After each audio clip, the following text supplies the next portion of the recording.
आज का टॉपिक है depreciation, provision and reserve, part 1। Topic है डेप्रिसिएशन। डेप्रिसिएशन क्या होता है? जैसे जैसे कोई टेंजिबल एसेट है, जैसे मशीन है, तो उस पर क्या क्या होगा, डेप्रिसिएशन लगेगा, क्योंकि हम हर साल उसको यूज़ करेंगे, तो उस पर डेप्रिसिएशन लगेगा, तो उसकी वैल्यू घटती रहती है। तो यही होता है depreciation. Depreciation is the systematic allocation of the cost of a tangible asset over its useful life.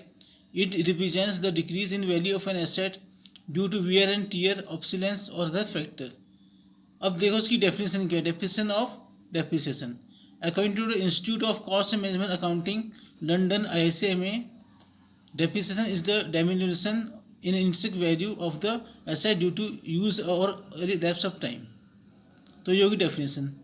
फिर क्या है, other terms related to depreciation. पहला है depletion.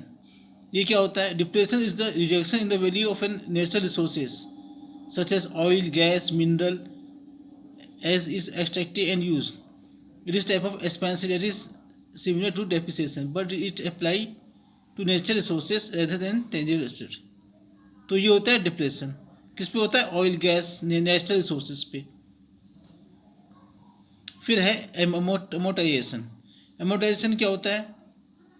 Amortisation is the process of gradually reducing the value of an intangible asset over its useful life.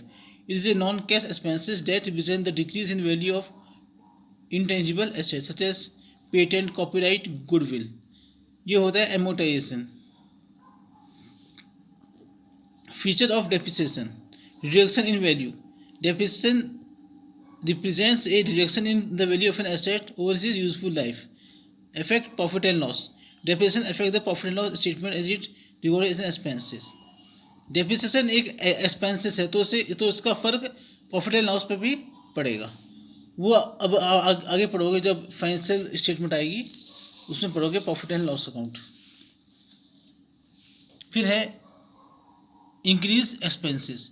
Depreciation increase expenses which can reduce net income. फिर है fourth, does not affect cash flow.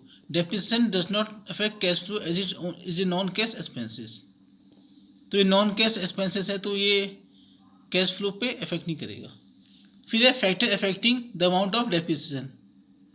First है original historical cost, cost of asset.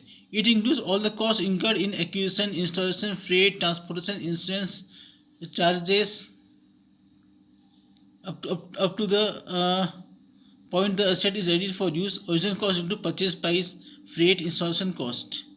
जैसे कोई हमने चीज़ खरीदी है, जैसे कोई हमने कंप्यूटर खरीदा है या कोई बड़ी मशीनरी खरीदी है, पहले हम उसे परचेज का करेंगे, फिर दुकान से उसको यहाँ लाने का जो भी खर्चा होगा वो भी हम उसको देंगे, और जो भी फीस है अदर वो भी देनी पड़ेगी। तो ये सब उसकी कॉस्ट पे ऐड होगा। इसका मतलब ये होता है ओरिजिनल कॉस्ट। तो ये होता है purchase price plus fare plus installation cost. फिर है expected useful life. Useful life of an asset is the estimated economic और commercial life of an asset. Expected useful life refers to the estimated period of time that an asset is expected to use by business to generate income. तो ये होगी expected useful life. Useful life depends on the following factor: repair and maintenance policy of the business organization, technological obsolescence, legal or other restriction, innovation, improvement in production method.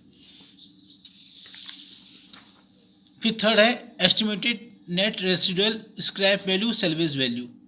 ये सब एक ही word है, residual value, scrap value, salvage value. It is estimated net selling price of asset at the end of useful life. The expenses related to sale of assets should be deducted from the selling price to the net selling price.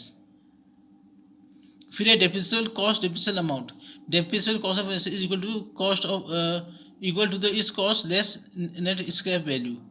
Amount to be written off or depreciable cost is equal to cost of asset minus receivable scrap value.